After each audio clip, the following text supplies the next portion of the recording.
But who was standing tall at the end of that encounter? Taker's the one that knocked him down.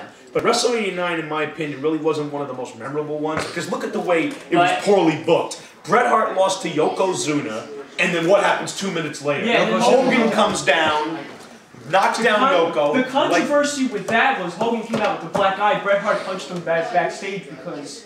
I heard that it was Macho that punched him. Was it Hart or was it? I heard it was Macho Man. Why?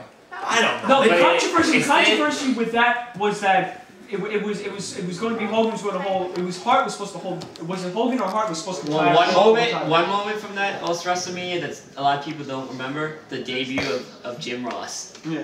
Oh, JR is one of the greatest, in my opinion, JR is the greatest ring commentator, in the history of the business. No disrespect to the late Gordon Soley, no disrespect to Joey Styles, because I do love Joey, we all know that. I love this Joey especially. But Jim Ross is the greatest announcer in the history of the business. Easily. Like it is. And you know what? You gotta admire his passion. He wears his heart on his sleeve, and when he's calling a match, you just love it. And even Triple H says best, there is nobody he would rather have calling his match than JR. So next up, what do we got? WrestleMania 10. And I know that you want to talk about this one. WrestleMania 10 was the debut of the ladder match. Officially in the United States. They've had ladder matches in Canada. But in the won by Bret Hart, by the way. Officially in the United States, it was and the Joe, you can take it away with that one. Shawn Michaels, Razor Ramon. Who was the real winner of that match, though? I mean, I know Razor walked away with both Intercontinental belts, but who was the real winner of that match? I mean, I'm gonna be biased, but of course, that's also you could technically make an argument that was the debut of the showstopper, because. You know, he stole the show. I mean, win or loss, Shawn Michaels in that match, and the rematch could easily top that one. But you know, what was weird about the rematch was Vince McMahon actually walked up to Shawn and Razor and said, "Don't use the ladder." That's just that was just Vince screwing with Shawn Michaels. That was all. Just don't use. How do you not use the ladder in a ladder match? Catering to the kids like they're doing now. Yeah. But another thing about WrestleMania 10 that I thought was very interesting was the first ever brother versus brother match with Owen and Bret. And I'll tell you something, they should not have opened WrestleMania. They should have had Luger and Yoko open up WrestleMania because Bret and Owen are just, in my opinion, are the two of the greatest Canadian wrestlers ever. I mean, you know, despite the fact that we all know that he's a piece of garbage for what he did, Benoit is one of the best Canadian wrestlers ever. Jericho is one of the greatest, and Edge, of course. Malenko. Malenko's Canadian? Yes. That was the best example of the Hart Dudgeon right there. You know, absolutely. The combination of the Hart family and the Dudgeon, the brother versus brother storyline.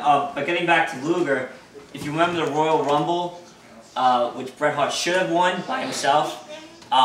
That was when they both went out. The only time in Royal Rumble history that there were two co-winners. But the point is, each guy got a title shot. But Bret, won the WWF title at the end of the night against Yokozuna. And the last thing you saw at WrestleMania 10 was Owen looking up at him and being like, "I just beat you earlier." So you knew. I think all of us knew that Owen, if he didn't die, would have became a WWE champion. He was supposed to have Triple H's gimmick. The Game. He was supposed to be called. A lot of people don't know that Owen Hart was going to be called The Game, not Triple H. The main event should have been Owen versus Bret for the WWF title. Exactly, because they didn't see Owen. They didn't see Owen as a main eventer. Not a lot of people did. Because he was more of a gimmick and, hey, look at me. But you know what? Owen was great. I met him personally a year before he died, and I'll tell you something. One of the nicest wrestlers I ever met in my life. I heard he plays a lot of pranks on people. Oh, he was known. Yeah. He may not have invented the rib, but he definitely perfected it. All right, moving along. WrestleMania 11. The only thing I can remember about that was interesting. Undertaker versus Diesel. No, that was 12. That was 12. WrestleMania 11, you had Lawrence Taylor. Why would you have football? That was a load of garbage for them to end WrestleMania. That WrestleMania should have ended. That was the Brawl for All, right? Wasn't that the Diesel HBK? That was their first controversy.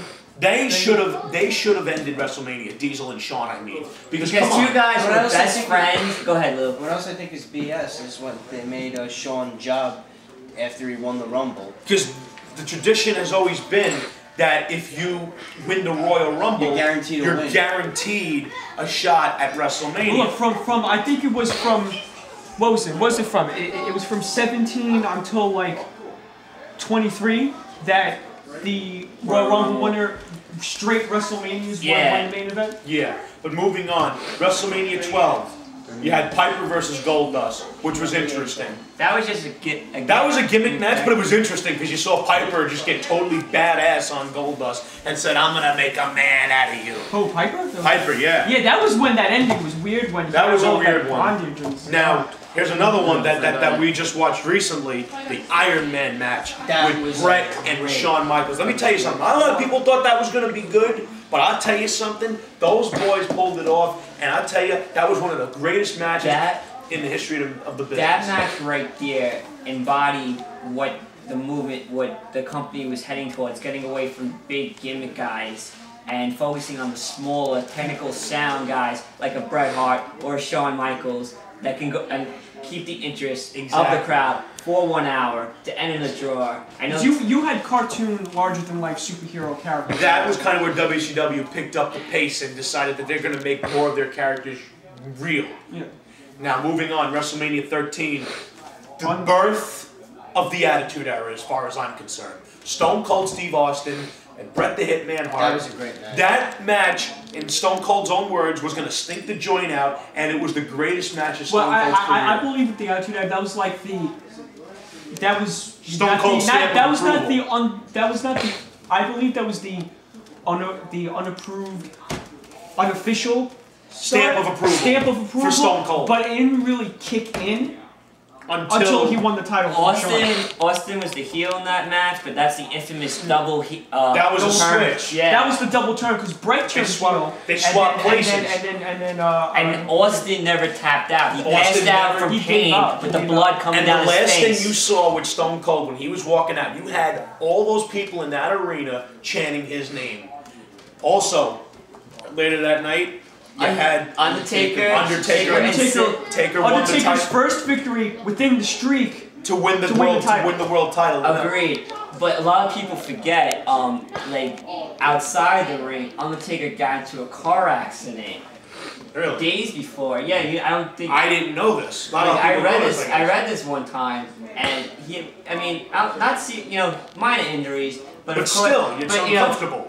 Taker being Taker sucked it up and finally got that well-deserved title win. Wasn't that the match where Bret Hart interfered? Bret Hart interfered. Who did he? Psycho Sid. That was wasn't the match that Justin said Psycho Sid? A friend of ours said that Psycho Sid kind of crapped his pants right before the tombstone. That's why Taker dropped him so fast. But hey, Taker had a good run with the title. One of the things that's frustrated me the most with his title wins, you take all his title wins and put them together, it doesn't equal John Cena's third title reign, which is dumb. But the thing that, is like, it took 6 years for him to get back, and, beating stupid opponent after stupid opponent, like a Giant Gonzalez. And King Kong and so that moment, for all the fans and with the crowd behind Taker, it was like that moment finally, moving along. Now, moving on to WrestleMania 14. The official Attitude Era. Stone Cold and Shawn Michaels. Shawn worked with a broken back, and this is one of the things I admire about him, and you admire about him, and the rest of us admire about him. He went to the ring and did his job. Although, I have heard through a lot of sources that Taker was taping up his fists just in case Shawn didn't do the job. You have to admit, what I read in Shawn Michaels' book was there was a lot of stuff going on backstage that they were trying to do with Shawn Michaels. They wanted Stone Cold to... They wanted Mike Tyson to lay a 316 flag on Shawn. He denied it. They wanted him to do so much stuff in the match. And when you're in a lot of pain, and you just don't want to... And you're thinking about yourself. You're trying to think of how am I going to get out of this? How am I going to top of this? Shawn was worried about Shawn. Shawn was wanting to get the match over with so he can finally get that back surgery. Yeah. Now, guys, we're going to take a break, and when we come back, we're going to talk about the very first Kane Undertaker meeting.